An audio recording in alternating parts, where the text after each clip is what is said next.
विज्ञान की क्लास में आपका स्वागत है। आज राजनीतिक दल में आज हम आपको समझाने जा रहे हैं राजनीतिक दल के कार्य। तो समझें राजनीतिक दल क्या करते हैं। मूलतः राजनीतिक दल राजनीतिक पदों को भरते हैं, यानी जो राजनीतिक पद होते हैं उन्हें भरते हैं और राजनीतिक सत्ता का इस्तेमाल करते हैं। यानी जो भी दल जीत करके बहुमत से जीत करके आता है उसकी सरकार बनती है और वो राजनीतिक सत्ता इस्तेमाल करता है। दल इस काम को कई तरह से करते हैं। नंबर एक, दल चुनाव लड़ते हैं और अधिकांश लोकतांत्रिक देशों में चुनाव राजनीतिक दलों द्वारा खड़ा किए गए उम्मीदवारों के बीच लड़ा जाता है। यानी जितने राजनीतिक दल होते हैं वो सभी अपने अपने उम्मीदवार खड़ा करते हैं और उनमें से जिस पार्टी का बहुमत से जो पार्टी जीतती है उसकी सरकार बनती है और वो सत्ता का उपयोग करते हैं। राजनीतिक दल उम्मीदवारों का चुनाव कई तरीक़ों से करते हैं। अमेरिका जैसे कुछ देशों में उम्मीदवार का चुनाव दल के सदस्य और समर्थक करते हैं। अब इस तरह से उम्मीदवार चुनने वाले देशों की संख्या बढ़ती जा रही है। अन्य देशों जैसे भारत में दलों के नेता ही उम्मीदवार चुनते हैं, यानी वो अपनी पार्टी के उम्मीदवार यानी किस किस को खड़ा करना है वो दलों के जो बड़े नेता होते हैं वही चुनते हैं।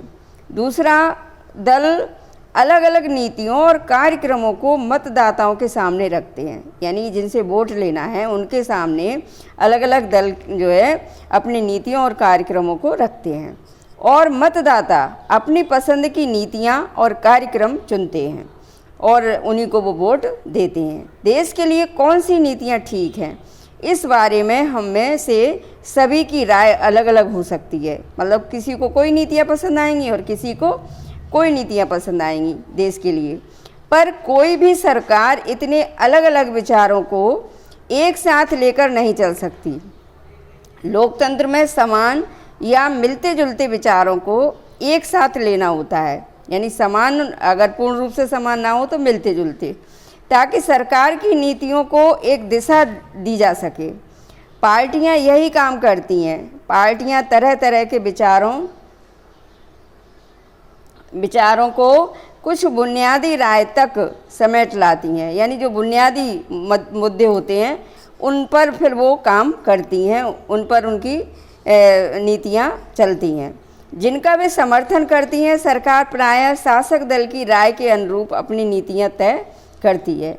पार्टियां देश के कानून निर्माण में निर्णायक भूमिका निभाती हैं, यानी कानून बनाने का काम निर्णायक रूप से पार्टियां करती हैं।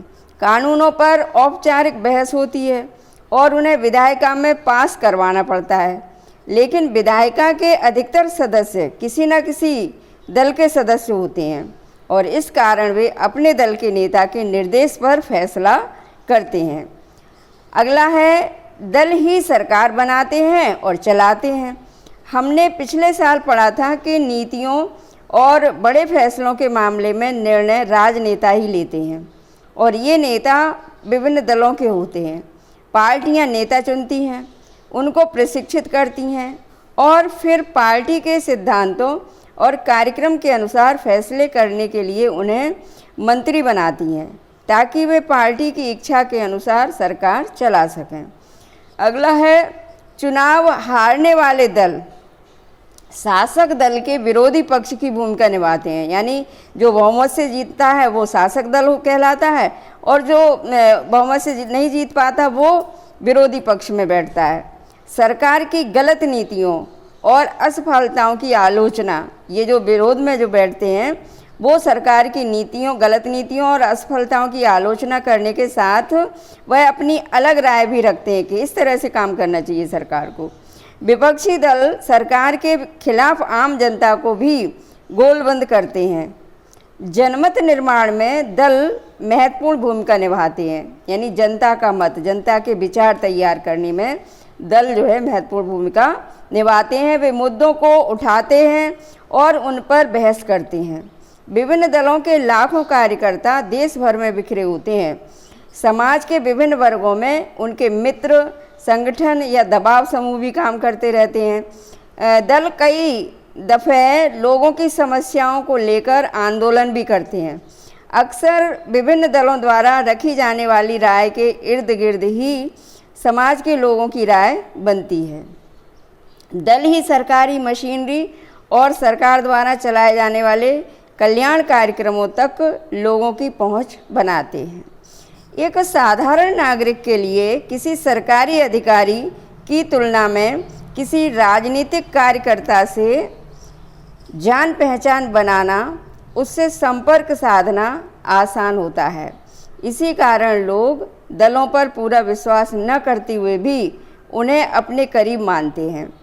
दलों को भी हर हाल में लोगों की मांगों और ज़रूरतों पर ध्यान देना होता है, क्योंकि उन्हें उनसे वोट लेना है, वरना आगे चुनाव में लोग उन्हें धूल चटा सकते हैं, यानी नहीं देंगे वोट। अब देखिए राजनीतिक दल की ज़रूरत। दलों के काम की सूची से उस सवाल का जवाब मिलता है जो इस खंड की शुरुआत में पूछा गया था। दरअसल हमें राजनीतिक दलों की ज़रूरत इन्हीं कामों के लिए है, पर हमें अभी भी इस सवाल को पूछने की ज़रूरत है कि आधुनिक लोकतंत्र राजनीतिक दलों के बिना क्यों नहीं चल सकता। यानी आज का लोकतंत्र राजनीतिक दलों के बिना क्यों नहीं चल सकता। दलों के बिना क्या स्थिति होगी अगर दल नहीं होंगे, ये हम सोच के देखें, कल्पना करके देखें, तो इसकी कल्पना करके ही हम उनकी ज़रूरत को समझ सकते हैं। अगर दल न हो तो सारे उम्मीदवार स्वतंत्र या निर्दलीय होंगे, तब इनमें से कोई भी बड़े नीतिगत बदलाव के बारे में लोगों से चुनावी वायदे करने की स्थिति में नहीं होगा। यानी मतलब उनके कोई वायदे नहीं होंगे। सरकार बन जाएगी पर उनकी उपयोगिता संदिग्ध होगी। निर्वाचित प्रतिनिधि सिर्फ अपने निर्वाचन क्षेत्रों में किए गए कामों के लिए ही जवाबदेह होंगे, यानी वो अपने निर्वाचन क्षेत्र से संबंधित ही काम करेंगे, पूरे देश के लिए काम नहीं करेंगे।